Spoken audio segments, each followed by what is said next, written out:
Kendo Podcast episode 168. In this episode, I want to talk about etiquette. Kendo Podcast by Hiro Mafuji from Kendo-Guide.com. Thank you for listening. This podcast is about Japanese martial arts Kendo for Kendo lovers and supported by Kendo enthusiasts through Patreon.com. Thank you for your support, guys. Please visit Kendo-Guide.com for more Kendo information and how to support Kendo-Guide.com. Welcome to Kendo Podcast episode 168. I have to apologize ahead of time if I cough. It's because of this, pollen. I've been coughing because of that, and I try not to, but when it comes, I cannot stop, so I apologize in advance. And I want to talk about etiquette and manner. Now, from different perspective. Now, Kendo's manner and what we do and what we should be doing at the dojo, and of course, it's from Japanese culture, but particularly what we do is Kendo, so it's mostly, probably, I'm guessing, but my guess is pretty much accurate, I think. It's because of samurai swordsmanship. Now, it is true that we say that's not polite if you do that. But what's the reason behind that? Why it's not polite? I think it's most of the time it's not polite or not. It's not based on politeness. Especially, for example, when you, bow to each other. Okay, bow to each other. Let's say ritsure, standing bow, standing position. The bow in the standing position. Now, when you bow to shomen, you don't look at it. Okay, why? Because you're not fighting to the shomen. Or when you greet to an older sensei or a senior student, you don't look at them because you are not fighting them. Now, when you fight them, when you do keiko with them, now you look at them, right? Now, this is something, is polite or not polite. It's not a big issue. Either you are fighting or not is the issue, right? That's the whole point. You look at them because you don't want to look away from your opponent, right? Now, let's talk about carrying your sword, okay? If you realize that when you carry your sword, let's say shinai, you carry your shinai in your left hand. When you carry your bokto, you carry it in your right hand. Why? I don't think it's politeness is there. When you carry so they are both imitation of the real sword. And, if we talk about real sword, they have their own rituals, manner, etiquette with sword. So I cannot always, I cannot cover everything. If we have to cover, if we want to talk about real etiquette, we have to untie all the,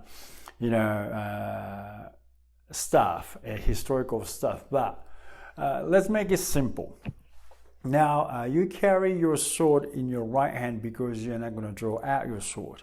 You're showing that, you're showing everyone that you don't have intention to draw out your sword because I'm carrying my sword on my right hand.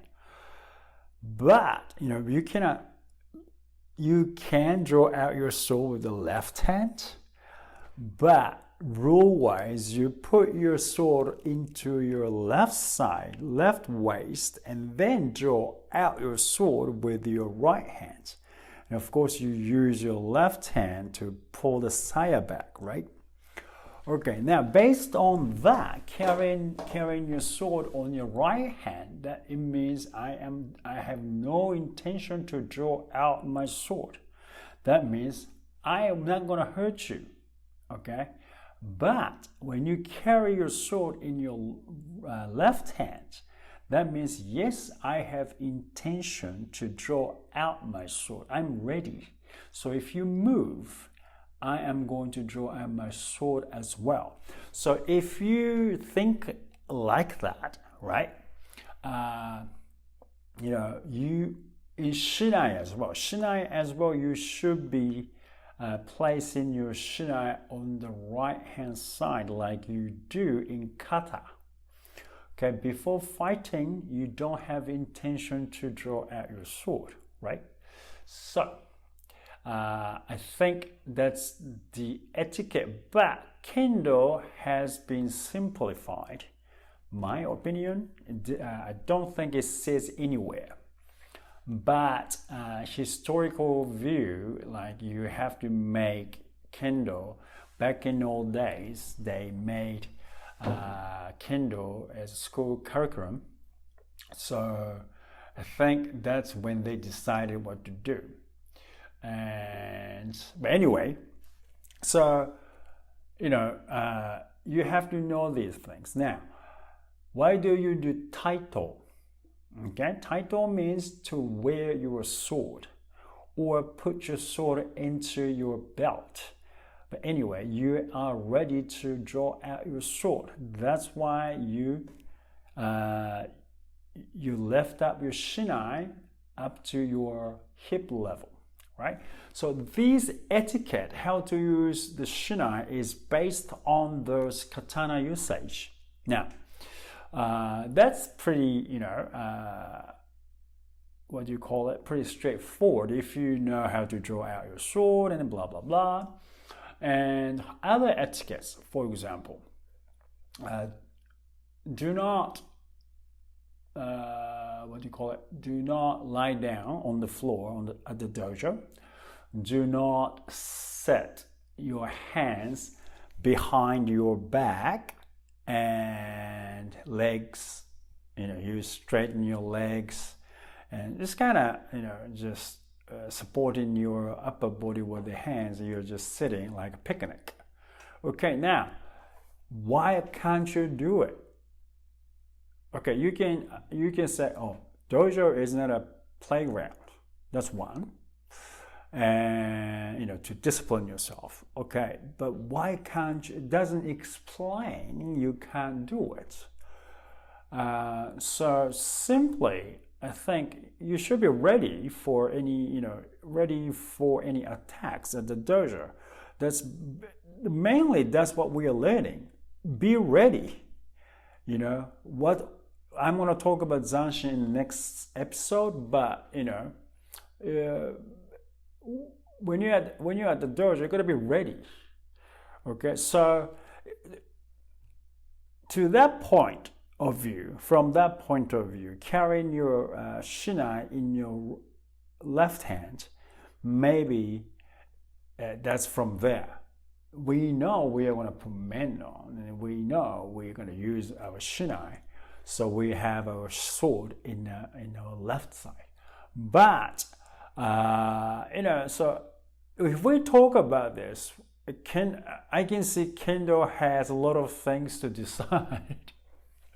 I think that's why International Kendo Federation starts doing, okay, we're gonna do this. We have to do this, we have to do that. So sometimes it doesn't match doesn't match with Iaido how to treat their sword, and then we have to treat Shinai. It doesn't match, okay? So it depends on how you look at it. But basically, at the dojo, we have to be ready. So you don't want to lie down. Are you ready? If someone is, we all have weapons, right? And also, you don't cross in front of people. Now, in the Japanese culture, it is rude, okay? Crossing in front of people, just walking by right in front of people. You are kind of interrupting someone's eyesight. someone is looking forward, maybe let's say they are looking something and you're just crossing in front of them. It's rude, right? I mean, it's bothering them. Bothering other people is extremely rude in Japan, but I know a lot of Japanese people bother other people. But basically. So, basically you don't want to do that in Japan. But what about at the dojo? You're crossing right in front of people. It's rude, one, but it's more importantly, we have weapons. Shinai is a weapon. Bokuto is a weapon. And would you walk in front of people with weapon? If you just, I know we know they are not gonna hurt us, but to be honest with you, if we have a gun and we are planning to shoot at the targets, you don't want to walk in front of people, right? Well, in front of people who has a gun right in front of them.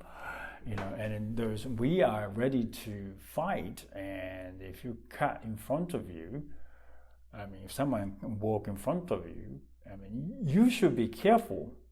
The person who are walking in front of you have to be careful, right? They have to be careful because we have weapon. So, in that perspective, whatever you do at the dojo, you have to be ready. I think that is the basic idea of etiquette at the dojo. And what else? I came up with a lot of things, but for example, which kote should you wear from? Left or right? Right kote first or left kote first? Okay, and when you take your kote off, right kote first or left kote first? Which one? The answer is you put left kote on first and right kote. When you take them off, you take your right hand, right kote off first and then left kote. Why? Why? Why is it? Because your sensei told you to? That's great. You do what your senseis tell you to do.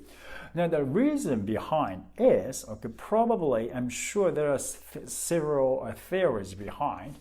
One of them, I strongly believe, is that in old days when samurai were still riding their horses to fight, you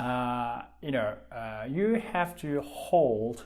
They have to hold the reins of their horses, right? And then they have, let's say, katana on the right hand, in their right hand, or maybe when they do yumi is what? Bow and arrow. Okay, bow and arrow. Which hand is the front? Left hand. Left hand is front. Okay. They have tachi on their right hand. It wasn't katana back then. When you ride a horse, they used to have a tachi. But anyway, so you have a tachi in your right hand, and then you have the reins in your left hand. Okay, so left hand side is actually in front of you. So if something happens, let's say someone is aiming at you by bow and arrow comes in, which one will be the target? More likely, your body parts in front will be hurt, maybe more, right? So you got to protect your left side first. So they had they protected their left side even more than right hand side. Okay, so you put left kote first for that reason. All right, and then when you take them off, keep the left hand side longer. So that's why. Okay, now we don't ride a horse. Yeah, okay, we don't. Right?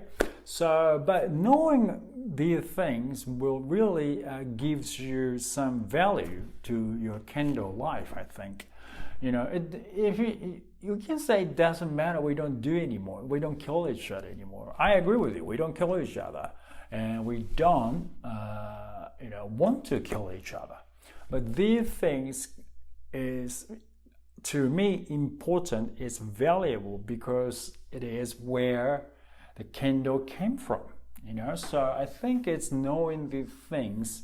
I think it make me appreciate more, what we do, which is Kendo. So etiquette and manners are from these, samurai swordsmanship. Okay, we cannot just say, oh, because it's rude. Yeah, why is it rude? Maybe it wasn't rude. It became rude because of, all long history. But if you kind of start thinking about it, what we do at the dojo, what we train ourselves through the way of the sword. So if you, from that point of view, you should be able to start understanding, oh, this is why we shouldn't be doing this. This is why we do certain things a certain way. Oh, because it's based on katana, So I think if you start think like that, and if you start knowing historical, stories behind what we do, how to bow sitting, how to bow in Caesar and so forth, it deepens your understanding, and also we really do appreciate where we come from, samurai swordsmanship. So, yeah, and we can also enjoy what we do. So in the next podcast, I'm going to talk about Zanshin. And yeah, if you just studied Kendo, I have a course called Kendo-Guide for Complete Beginners. It's ready for you at Kendo-Guide.com. So please come and join us. Okay, thank you for listening, and I'll see you in the next podcast. I would like to send special thanks to patrons for their constant support through patreons.com/Kendo For Life.